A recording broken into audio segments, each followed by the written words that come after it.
What is going on, everyone? It's the Lego Detective, and it's finally time to review the Lego Harry Potter Great Hall set. This set is very, very cool. I've had it for a little over a week at this point, and it's time to review it.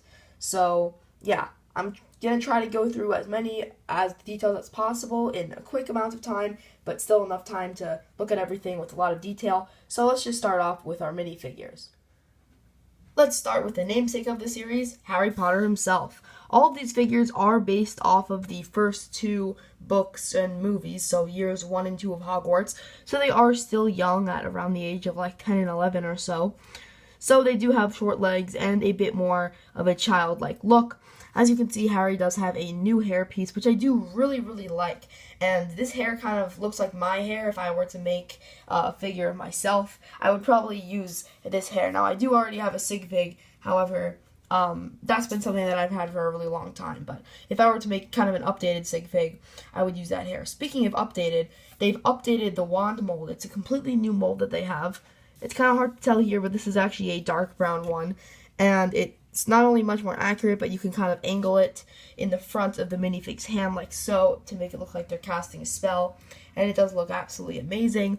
Turning it to the back, you can see he does have some back print as well. And an alternate face print, which is more of a scared expression. Next up is Ron Weasley. He's got the same torso and legs as Harry, and the same new wand mold, obviously. Almost all of the figures in the set have it, except Ron's is a bit of a lighter brown. He does have the Luke Skywalker hairpiece recolored for him in dark orange, along with the new face print, which I do really, really like.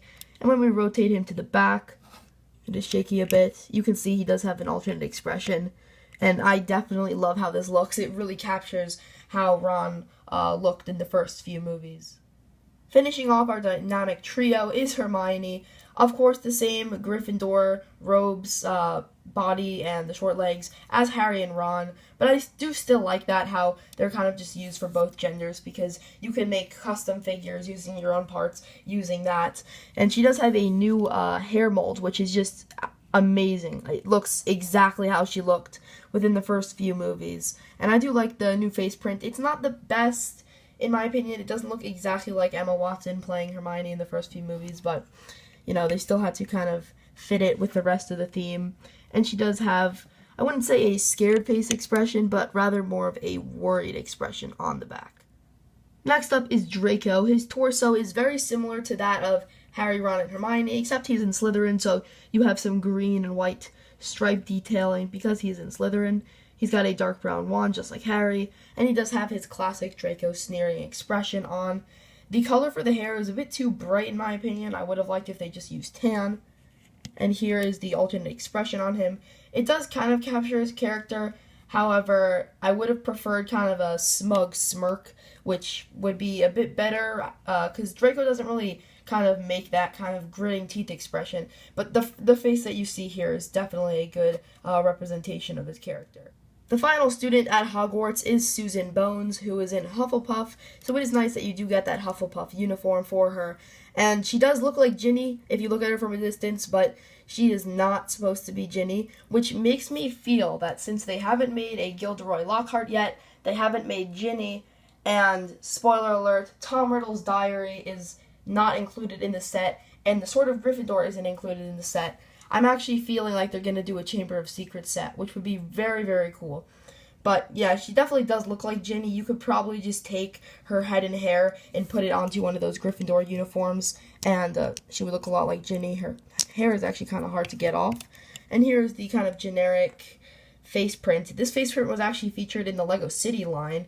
It's been around for quite a while, but they just printed it onto a flesh-colored head to use for this figure, which I do quite like.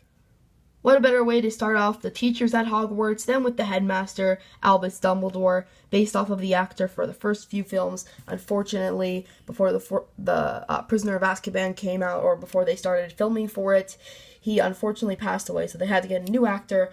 I don't really know the names of most of the actors, at least for Albus Dumbledore at least, but it definitely does look a lot like he did look within the first few movies. As you can see, he does have his kind of signature Dumbledore glasses. And removing the beard and the hair gives you a better look at the rest of the face print along with the torso print.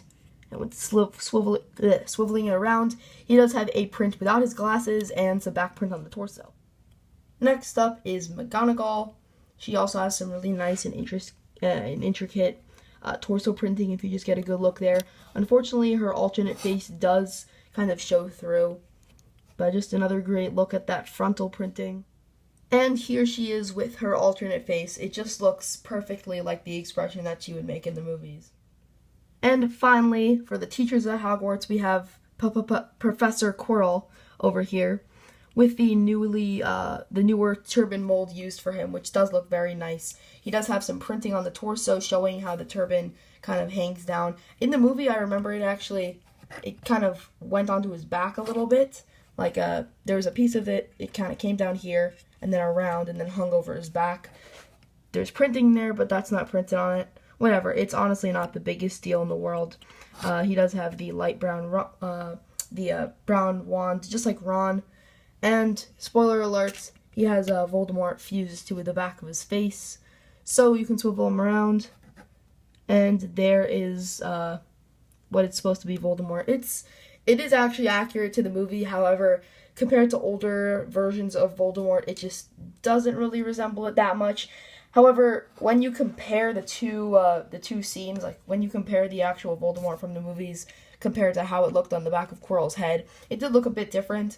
One fun fact is that the actor who played Voldemort, or at least the face of Voldemort, in the Sorcerer's Stone was actually the same actor that played Quirrell, just doing like different role with different makeup, and then obviously it was edited onto the back of his face. But they changed the actor, obviously, for the full-scale role of Voldemort. Next up is one of the ghosts of Hogwarts, Nearly Headless Nick. I'm quite a fan of all the kind of shiny printing on him, as you can see. If we just rotate him around, you can kind of see it shining around. You can see he just has kind of a generic expression, taking off his helmet, not his helmet, his hair. You can see he has a grinning expression on the back, which does look quite cool. So last up is the new Hagrid figure, which is just amazing. Probably the biggest improvement in the set over past variations of the figure. When you just compare this to the past Hagrids, it's just amazing. He has the newer mold for the folded up umbrella in pink. Spoiler alert, he's hiding his wand in there. And he does have the new lantern mold, which you just put a 1x1 cylinder into that. He does have the new mold for the hair, and you can see his one face print. Nothing on the back, unfortunately. And one thing, these arms are actually attached via a pin, which is kind of interesting. And also, the legs on the bottom of him are actually short legs, as you can see here. So it's kind of interesting how they're using different connections. The older versions of Hagrid, it was like one big piece. Also, his hands are standard minifig hands. The older versions of Hagrid, it was literally just, you had the head, you had the giant hair, and then the entire torso and legs and arms was one piece, pretty much. That was all like one standard mold, but now you have more universal connection. You can replace the hands, I guess, with other colors of hands if you really wanted to. You can replace the legs, not sure why you would, maybe with a different color of short legs just to kind of make him look different. And I could kind of imagine someone making some sort of monster contraption by using normal Technic pieces in tandem with this, the Technic hole, the pinhole on Hagrid's jacket. But overall, this figure is just so good when you compare him to the movie counterpart, and such an improvement when you compare him to the past LEGO versions. So one thing that we get in the set, which doesn't exactly fit into the actual Great Hall set, but this is supposed to be the Basilisk. It's very, very underwhelming Basilisk. We have all these empty studs. Like, if they were going to leave that there, I wonder why they just didn't give us 2x2 plates, because 2x2 plates would have been better. Maybe a few more of these cheese wedge pieces, kind of to give him some scales and spikes. But just in general, this guy, he's not only thinner than the last Basilisk by like less than 3 studs because of this rounded piece, but he's also shorter and the color is off. Just such a downgrade from the last Basilisk. This is more of a brick built version though.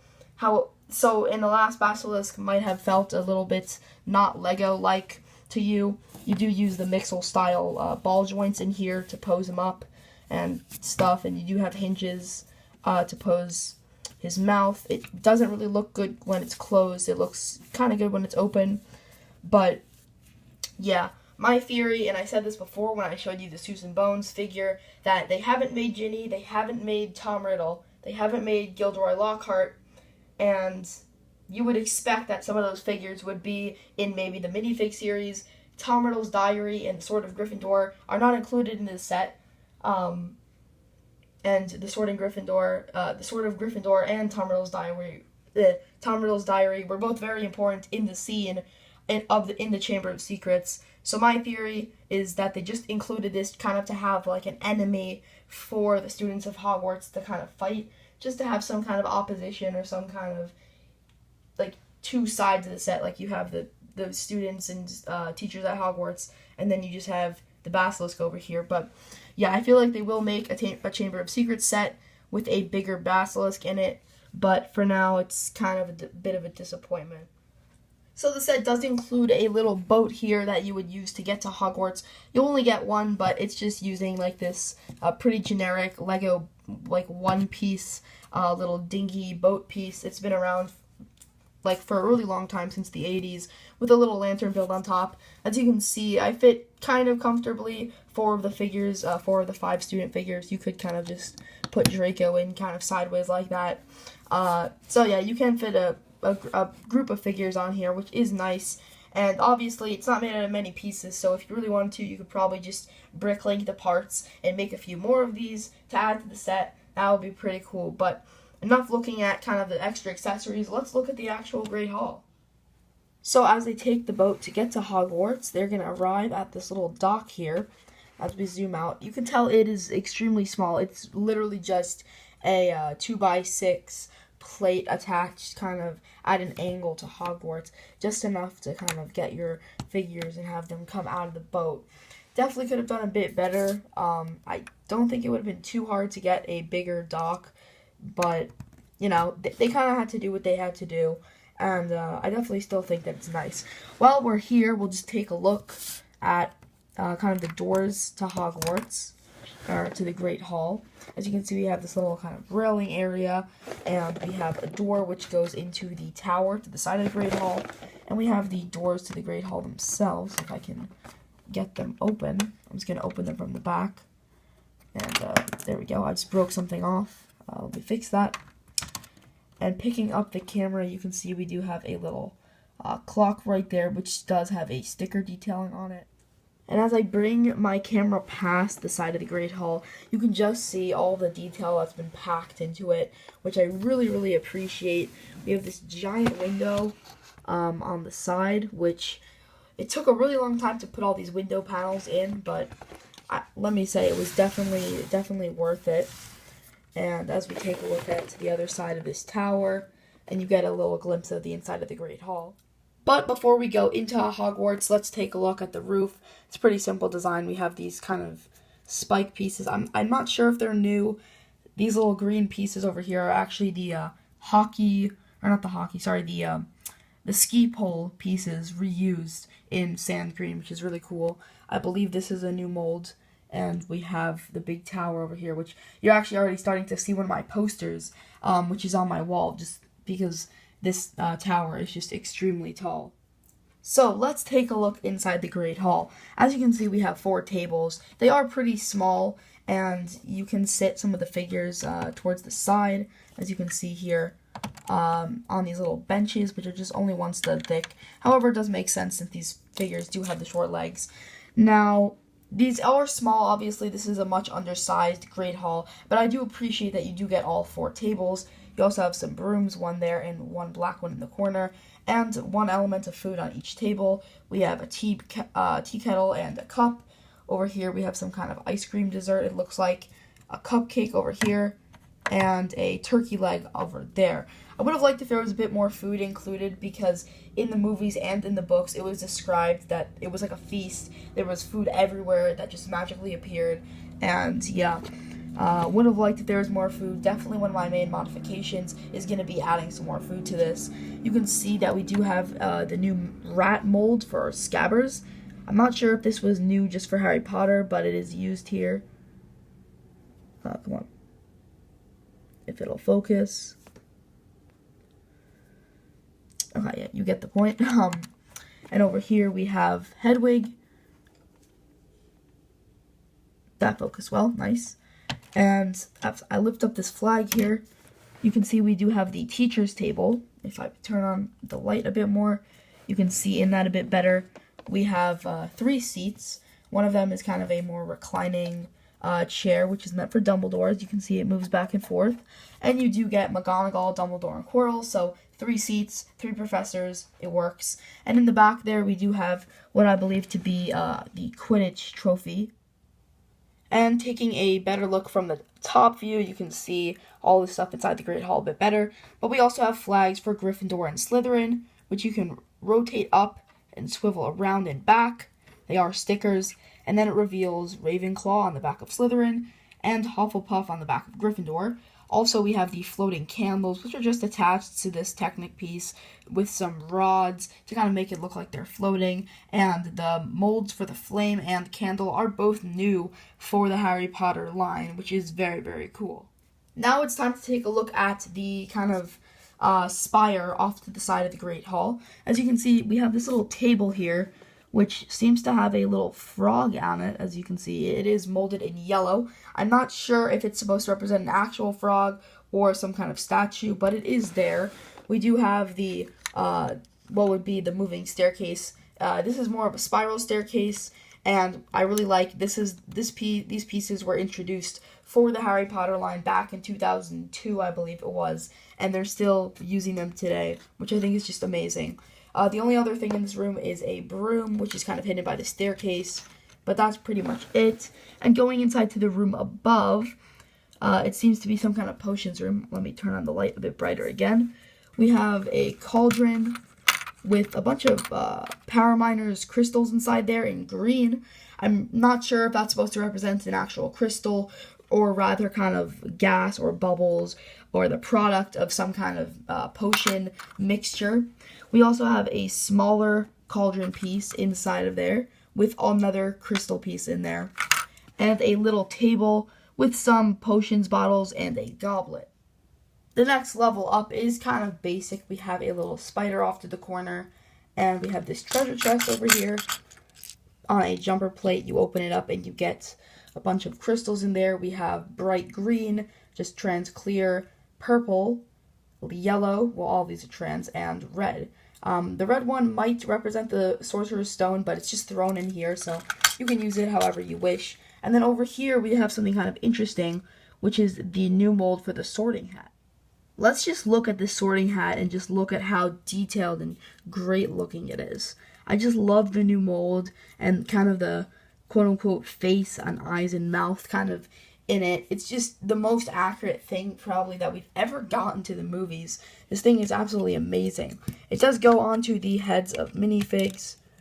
If I just take off his hair, that's how he looks. It does look better kind of if you were to hold it on him with his hair on. However, it doesn't really sit right on him or on any of the minifigs because of the way that it's kind of rounded off at the bottom. It just kind of falls off, which is really unfortunate.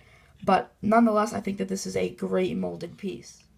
So the top floor isn't really meant for playing. As you can see in the reflection on my finger, this is the Mirror of Erised, which was one of the main kind of magical objects in the first book. I'll take a separate look at that. But behind that, we also have Fawkes, which is Dumbledore's Phoenix, which essentially kind of saved Harry in the second book when it flew in with the Sorting Hat. And then Harry pulled out the Sword of Gryffindor, and while he was in the Chamber of Secrets. So let's take a better look at this. So here is Fawkes. It is a brick-built bird. This is Dumbledore's Phoenix, as I just said. It has these wings over here, which do kind of move around, I guess, if you really wanted them to. And he's got the tail. You could definitely tell that it's supposed to be a bird. I definitely like the original one a bit better. It was just one big molded piece. However, some people might like this one more because this one definitely is more Lego-esque. It's all built up and everything, and with bricks and all that kind of good stuff. The original one, it was just one mold. It didn't really resemble anything Lego except for a few pinholes and peg holes throughout the throughout the little thing that the mold that you could attach stuff to. But I do appreciate this, but I am going to at some point try to get the original Fox. It's actually quite expensive, especially being like one molded piece. It's like $10 to $13 on Bricklink. Is like the cheapest I found was like $13. The average price was around $10. So yeah, I actually do want to get the original Chamber of Secrets set, but I am going to wait because I do have speculations that they will make a Chamber of Secrets set at some point. But until then, this is still a really cool representation of Fox. So here is the Mirror of Erised. In book 1, it was a mirror that Harry found, and when you look into it, you see your greatest desire. So as you can see here, we have this reflective sticker, and you can see my finger in there, with Harry and his parents. And we do have a couple other reflective stickers throughout the build. They do catch a bit of glare on the camera, so I have to position it just right. The gold stickers over here and on the top, which actually says Erised. Those are not metallic, but this kind of shiny silver ones, as you can see, those are metallic. And you can actually pop this out, and then you have a plate with Dumbledore. You can just put that in there. And Dumbledore, it shows him with socks. Now, they didn't show this in the movie, but in the book, Harry asks Dumbledore what he sees in the mirror, and Dumbledore says that he sees himself with socks, because you can never have too many socks. And then taking that out again, we have another one,